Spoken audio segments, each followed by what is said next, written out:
नमस्कार दोस्तों, कैसे हैं आप सब। आशा करता हूं अच्छे होंगे। मेरा नाम है सनोज कुमार। उमंग स्टडी में आप सभी का स्वागत है। तो फ्रेंड्स, अभी हम लोग प्रेजेंट हैं TCS I1 digital zone Dhanbad Jharkhand के सामने में, और हमारे साथ कुछ स्टूडेंट्स हैं जो कि अभी 22 अगस्त 2022 थर्ड शिफ्ट का रेलवे ग्रुप डी का एग्जामिनेशन दे करके आ चुके हैं। तो आइए हम लोग इन स्टूडेंट्स से मिलेंगे और जानने का प्रयास करेंगे कि आखिर कैसा रहा इन स्टूडेंट्स का आज का एग्जामिनेशन एक्सपीरियंस। तो क्या कहना चाहेंगे आज के पेपर के बारे में? जी, अच्छा था क्वेश्चन, मैथ रीजनिंग का, और अच्छा पेपर गया है। अब तो रिजल्ट ही आएगा तो ही पता चलेगा। और 3 साल से हम लोग काफ़ी एक्साइटेड थे कि कब ग्रुप डी का एग्ज़ाम आएगा, तो फाइनली आज हो ही गया और हम लोग पहुंच ही गए देने के लिए। अब रिजल्ट का वेट है। क्या कहना चाहेंगे आज के पेपर के बारे में? पेपर थोड़ा सा मॉडरेट था। साइंस क्वेश्चन डीपली पूछा हुआ था पूरा। हाँ। और बाकी मैथ्स वगैरह सब आसानी थे। एक माध्यिका का क्वेश्चन था वो कि 10th लेवल का था, वो मतलब थोड़ा सा डीपली पूछा हुआ था। माध्यिका दिया था 28.5 और 0 to 10 और 10 to 20, 20 to 30 इस तरह से दिया हुआ था। उसका एक जगह एक्स दिया हुआ था, उसी का एक्स निकालना था। और बाकी सब ठीक था। ओवरऑल कहा जाए तो एक उत्सव ही पूछ रहा था, एक कहाँ मनाया गया, और बाकी सारा क्वेश्चन सही था। इजी रीजनिंग के क्वेश्चन बहुत इजी थे और मैथ्स के। बाकी थोड़ा बहुत जो भी परेशानी थी साइंस में, तो डीप से पूछा था साइंस। बाकी सब ओवरऑल सही था। तो ऐसा होना ही चाहिए था, नहीं तो फिर मतलब कट ऑफ और बहुत हाई जाने का चांस था।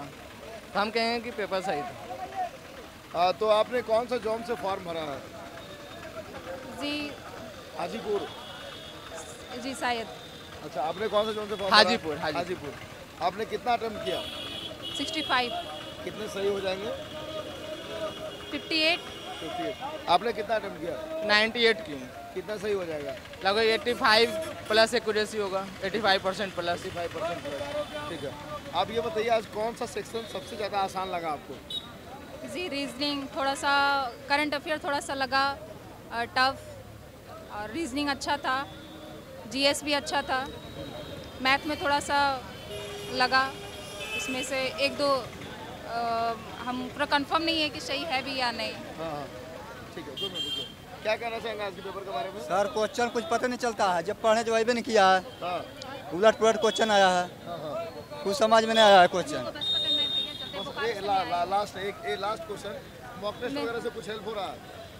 जी, बहुत हो रहा है मॉक टेस्ट से वगैरह। क्या हेल्प हुआ? बहुत कुछ हुआ, अच्छा लगा, मतलब अच्छा था। आ रहा था क्वेश्चन, मिल रहा था मॉक टेस्ट से। कहाँ से मॉक टेस्ट लगाती थी आप? वाईफाई स्टडी से। WiFi study. जी ठीक है, थैंक यू। कुछ क्वेश्चन Okay, आपके याद है thank तो बता दीजिए। जी, याद नहीं, हमको घर जाना है, बस पकड़ना है। बोकारो से मैं। हाँ। थोड़ा सा फोकस करेंगे जनरल अवेयरनेस के ऊपर। ठीक है, इधर आ जाइए। जनरल अवेयरनेस के कुछ क्वेश्चंस बताइए। जनरल अवेयरनेस के क्वेश्चन तो वैसे याद नहीं है, बट क्वेश्चन ठीक ही था। करेंट थोड़ा सा 5-6 करेंट था, और बाकी सब साइंस ही ज़्यादा देखने को मिला था लगभग। और साइंस पूरा डीप से पूछा होता है, इस वजह से कुछ याद भी नहीं रहा। साइंस थोड़ा डीप से पूछा होता है, इस वजह से याद भी नहीं रहा। वो वही था, पेड़ का एक्सक्रिएशन क्या था, मतलब ऑप्शन दिए हुए थे कि पौधा का एक्सक्रिएशन क्या होता है, मतलब उत्सर्जन किसके का अंग कौन कौन सा है। फिर अस्टोमाटा एक ऑप्शन था, उसमें सबसे ज़्यादा एक्सक्रिएशन किसके द्वारा होता है। तो यही सब थे। और एक क्वेश्चन सॉल्व करने के थे केमिस्ट्री में, ZnO करके, ZnO प्लस C करके ऐसी कुछ था, मतलब इक्वेशन सोल्व करने का। उसका बताना था कि मतलब किस कारण ऐसा हुआ। अच्छा। और बाकी सब सही था। इधर आइए। और इतिहास वगैरह क्वेश्चन देखने को नहीं मिले। क्या कहना चाहेंगे आज के पेपर के बारे में? सर, पेपर तो ठीक ही था, लेकिन थोड़ा सा केमिस्ट्री इसमें ज़्यादा था। फिजिक्स तो बहुत कम ही था। और जितना बात जो भी केमिस्ट्री में था वो सारा रिएक्शन था। मतलब 3 गो तो रिएक्शन दिया था, बाकी एक सीरीज में दिया था कि इसको करना था। ये कैल्शियम ब्रोमीन आयोडीन ऐसे करके दिया था, सजाना था वो। और बाकी अभिक्रिया बनाना था, वो 2 ही 4 था, ये ऐसा करके दिया था केमिस्ट्री में। बाकी फिजिक्स में तो हमको दिखा ही नहीं, लोग तो कुछ बहुत ही कम दिया है। में तो क्वेश्चन था 2 वोल्ट करके, 2 वोल्ट करके विभवांतर नहीं था 2 बीच में, और 4 वोल्ट नीचे था। वो सीरीज बनाने के लिए दिया था उस पे से। बहुत पूछ रहे हैं। और कोडिंग डिकोडिंग भी था, कोडिंग डिकोडिंग 3 था। और जितने भी नंबर से जितने भी थे स्क्वायर बेस्ड थे, मतलब अंतर का स्क्वायर दिया हुआ था, या तो जोड़ के स्क्वायर दिया हुआ था, या स्क्वायर। 3 सीरीज था, तीनों स्क्वायर बेस्ड सीरीज था। और बाकी कोडिंग डिकोडिंग भी सब 5+ किया हुआ था। और 2 क्वेश्चन देखने को मिला कि मतलब एक सीरीज दिया था ABCD का, उसमें था कि मतलब एक वोवेल जो है उसका पहले का लिखना है और कॉन्स्टेंट के पीछे का लिखना है, उसमें बताना है कितना वोवेल आया, एक में बताना है कि कितना कांस्टेंट आया, यही सब बताना था। और रीजनिंग का क्वेश्चन सही था, एक क्वेश्चन गलत था उसका, मतलब डायरेक्शन दिया हुआ था कितना दूरी चला, वो आ रहा था 116 लेकिन दिया हुआ था 126। हम 3-4 बार प्रयास किए लेकिन वो गलत ही था उसका। एक शुरू का डायरेक्शन जो शुरू में चलाया था उसका डिस्टेंस ही नहीं दिया हुआ था, तो वही ईस्ट की ओर आ रहा था तो मार दिया 126, हमको लगा 10 चलाया होगा।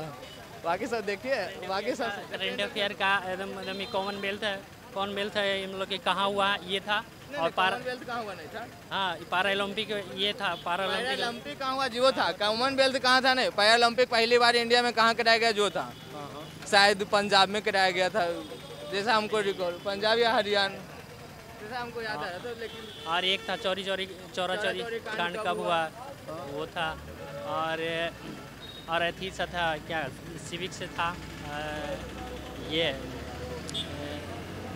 संविधान से था, वो संविधान से था। मतलब 12 से 35 किस भाग में है, 12 से 35 किस भाग, और एक था नहीं 19 से 38 नहीं, एक था नीति निर्देशक तत्व में पंचायत के लिए जितना भी था वो कौन सा अनुच्छेद में, आर्टिकल 40 और 40 ही होगा। एक था कि ये 19 से 38 कौन सा भाग में आता है, से 12 से 35 था वो, नहीं 1 2 3 ऐसे करके 4 नहीं था, रोमन अंक में दिया हुआ था। 12 से 35 था, वही तीसरा भाग में 12 से 35 आर्टिकल 12 से 35 था, यानी आर्टिकल से 2 क्वेश्चन देखने को मिले। बाकी सीरीज का क्वेश्चन बहुत ज़्यादा था, सीरीज का वो भरने वाला 3 क्वेश्चन था। 3 क्वेश्चन तो बताए हैं, सीरीज का क्वेश्चन जितना भी था मतलब स्क्वायर लेवल पे था, स्क्वायर करके था अंतर। मैथ में नॉर्मल था, टाइम एंड वर्क एकदम बहुत ही आसान था, मतलब एक खाली LCM आया था बस, और उसमें कुछ नहीं था। नहीं LCM नहीं था, नंबर का गुणनफल दिया हुआ था, HCF दिया हुआ था, LCM बताना था। और एक था वो टाइम अथी से मतलब क्या वो काम टाइम एंड वर्क से था, टाइम एंड वर्क से 2 क्वेश्चन था, उसमें 2 क्वेश्चन था, बाकी सब आसान था उसमें से। भाई क्वेश्चन का लेवल सही था, मतलब इतना नहीं रहेगा तो फिर कट ऑफ तो हाई चला जाएगा ना, तो फिर फायदा तो कुछ है नहीं। और 90 प्लस कट ऑफ जाने लगेंगे तो सब गवर्नमेंट पे ही उंगली उठाना शुरू कर देगा कि मतलब इतना कट ऑफ कैसे जा रहा है ग्रुप डी के एग्जाम में। इस वजह से मतलब उनका पेपर सेट करने का तरीका सही था। और साइंस से क्वेश्चन वैसे भी 1.25 महीना साइंस पूछना है तो 3 टॉपिक से उतना क्वेश्चन पूछना है तो डीपली तो करेंगे ही। तो जो नहीं था बायोलॉजी से वाला सब बॉटनी में ही आएगा, वो सब बायोलॉजी से ही है। बायोलॉजी नहीं था, तंत्रिका तंत्र फेन जो जुड़ रहा था वो सब भी दिया हुआ था, वो सब भी बायोलॉजी से ही क्वेश्चन थे। तो मतलब ओवरऑल सही था, सब बराबर ही कर सकते हैं, यानी 5-6 सब में 7 5-6 सब में था। क्वेश्चन इस पर आया था इसी से था, वही कर सकते हैं। और क्या हिसाब 2-3 हिसाब, और मेरा शुद्ध से 1/v 1/u -1/f वाला पूछा था, और एक डायोप्टर का दिया हुआ था, दिया हुआ था -1.5 दिया हुआ था शायद उसका, और 3.5 था। पक्षांतर वाला पूछा था, उलट के पूछ दिया था पक्षांतर वाला कि कहाँ से ये अवतल दर्पण है तो कहाँ से इसका पक्षांतर क्या, और उसमें जोड़ के दिया गया था। हाँ प्लस का भी फिजिक्स में, मतलब फिजिक्स में क्वेश्चन अति ही है, न्यूमेरिकल ही है, और केमिस्ट्री में आपका इक्वेशन ही सोल्व करना है, तो सब तो कहीं से पढ़ लीजिए, अगर याद है तो ठीक है, बनाने आता है। यानी 10th अगर बढ़िया से पढ़ा हुआ है ठीक है, अगर नहीं पढ़ा हुआ है, जो तैयारी कर रहे थे, मतलब जो बच्चे तैयारी कर रहे होंगे 18 से 19 से, यानी 10th का जो छूट गया होगा जिनका सिलेबस, वो तैयारी कर रहे हैं, उनके लिए बहुत ही फायदेमंद है ये। 10th वाले तो भरेंगे ही नहीं, जो अभी 10th जिनका हुआ वो भरेंगे ही नहीं 10th इंटर, तो मतलब दिक्कत है साइंस में। जो इंटर पास करके अभी ग्रेजुएशन में आ गए होंगे उस समय का, तो अभी के लिए उनको बहुत अच्छा है, क्योंकि जो भी पूछा जा रहा है साइंस में क्वेश्चन सब ये इंटर लेवल बेसिस का रहता है, और ज़्यादा डीपली नहीं है, कुछ पढ़ के आराम से निकाल सकते हैं। कौन से जोन से फॉर्म भरा है? क्या कौन सा जोन? मेरा हाजीपुर है। कितना टर्म किए? ये 72 किया है। कितना सही हो जाएगा? सब तो हम सही बनाए हैं अपने हिसाब से, मतलब 2-4-5 गलत होगा तो नहीं कर सकते, लेकिन हम अटेम्प्ट नहीं ज़्यादा किए, इसलिए उतने की जितना आ रहा था हमको, और बाकी समय ही नहीं मिला। अटेंडेंस कितना था आपका लैब में? लैब में बहुत कम था अटेंडेंस, जैसे मेरे रो में मतलब कि एक साइड 24 एक साइड 24, जिसमें 12 ही लड़का थे, बहुत कम अटेंडेंस। 48 में 12? हाँ 48 में 12 ही थे। 30 में 13 था। 30 में 13। आप अटेंडेंस लिस्ट देख लिए होंगे? हाँ मतलब वो पूछे किसका किसका छूटा तो बोले देख लो ना कितना है, तो उसी में देख बोले 13 ही हुआ है, 13 साइन हुआ है, 30 में 13, 31 में 13 था, 3 गो उनका अपना ही था, मतलब बैठे हुए थे अधिक करने वेरीफाई करने के लिए। लड़के बच्चे नहीं पहुंच रहे हैं। तो आगे बच्चे और कम पहुँचता, अगर दे देता ना NTPC क्लियर कर देता तो मतलब और कम पहुँचता। सिर्फ इसको गुड्स रिजल्ट देना था जो हुआ है साइको वगैरह उसका, तो फिर और एंट्री में क्या क्या डॉक्यूमेंट्स लग रहे हैं? एंट्री में कुछ भी डॉक्यूमेंट, आधार कार्ड और आधार कार्ड कोई भी मतलब एक डॉक्यूमेंट होना चाहिए जिसमें फ़ोटो हो और डेट ऑफ बर्थ हो। फोटो क्लियर होना चाहिए, डेट ऑफ बर्थ होना चाहिए और उसके बाद एडमिट कार्ड, उसके अलावा कुछ भी नहीं। कुछ बच्चे पूछ रहे थे कि एडमिट कार्ड में वही फोटो चिपकाना है जो एप्लीकेशन। हाँ बिल्कुल वही फ़ोटो चिपकाना है जो, नहीं वही फ़ोटो चिपकाना है जो एप्लीकेशन टाइम था।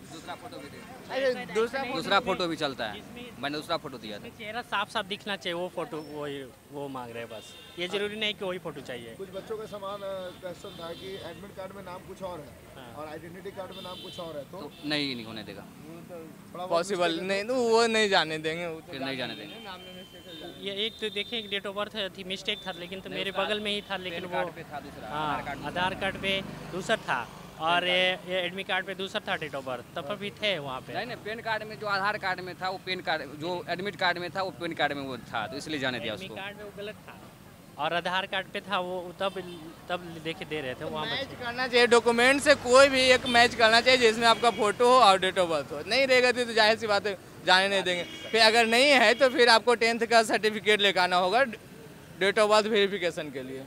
जैसे उनमें उसमें है क्या कि 10th के मार्कशीट में बहुत सा के फ़ोटो दिया है इस बार, लेकिन पहले हम सब दिए थे तो उसमें फ़ोटो नहीं था मार्कशीट पे, तो उसके लिए फिर एक फ़ोटो आइडेंटिटी भी होना चाहिए और डेट ऑफ बर्थ सेटिस्फाइड होने के लिए उनको उसका सर्टिफिकेट चाहिए डेट ऑफ बर्थ के लिए। या तो आधार कार्ड या पैन कार्ड हो तो कौन सा जोन है आपका? हाजीपुर। कितना अटेंड किए? 80। कितना सही हो जाएगा? 70 हो जाएगा सर। कितना अटेंडेंस आपका लैब में? 60% होगा। 60%। मॉक टेस्ट से कुछ हेल्प हुआ? मॉक टेस्ट उतना नहीं दिए थे, मतलब पूरा NTPC में फोकस था तो आराम ही कर रहे थे, इधर ग्रुप डी का दे दिया। हमको लगा मतलब अभी नहीं देगा या ऐसे ही हो रहा है। हमको लगा था मतलब कि NTPC के रिजल्ट देने के बाद दें, क्योंकि ऐसा अगर नहीं करने से लगभग 1 लाख स्टूडेंट वही लेंगे जो NTPC में मेंस दिए हुए हैं। आप मेंस दिए हुए हैं? हाँ हम NTPC के सारा लेवल के मेंस दिए हुए हैं। अच्छा, NTPC लेवल 2 में कितना स्कोर है? लेवल 2 में 83 पॉइंट समथिंग है, 67 लगभग। लेवल 3? लेवल 3 में मेरा स्कोर बहुत कम। लेवल 4? लेवल 4 मेरा जोन में नहीं था। लेवल 5? लेवल 5 में है 77 पॉइंट समथिंग। लेवल 6? लेवल 6 में है 72 पॉइंट समथिंग।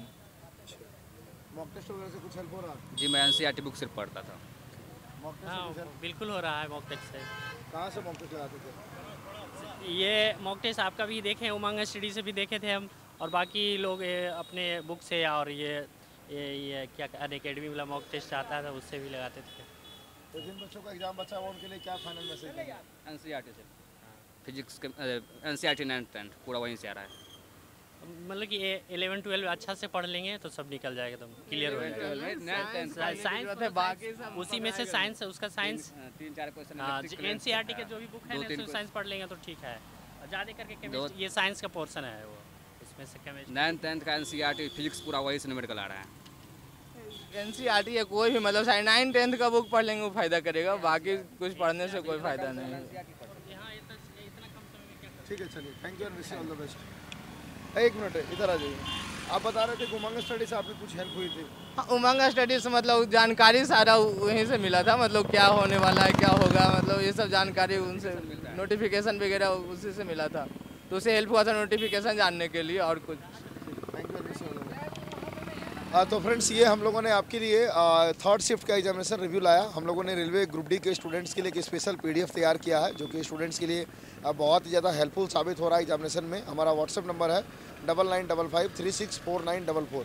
इस व्हाट्सएप नंबर पे आप हाई लिख करके आसानी से इस PDF को प्राप्त कर सकते हैं। टेस्ट बुक जैसे प्लेटफॉर्म से मॉक टेस्ट लगाना चाहते हैं तो हमारा कूपन कोड है उमंग10, जिसको आप यूज़ करेंगे आपको 10% का इंस्टेंट डिस्काउंट मिलेगा। वीडियो का डिस्क्रिप्शन में साथ ही कमेंट सेक्शन में आपको एक लिंक मिलेगा, उस लिंक पर क्लिक करके हमारा कूपन कोड अप्लाई करके आप आसानी से टेस्ट बुक पास को परचेज कर सकते हैं। मिलते हैं को नेक्स्ट वीडियो में, तब तक के लिए जय हिंद, जय भारत।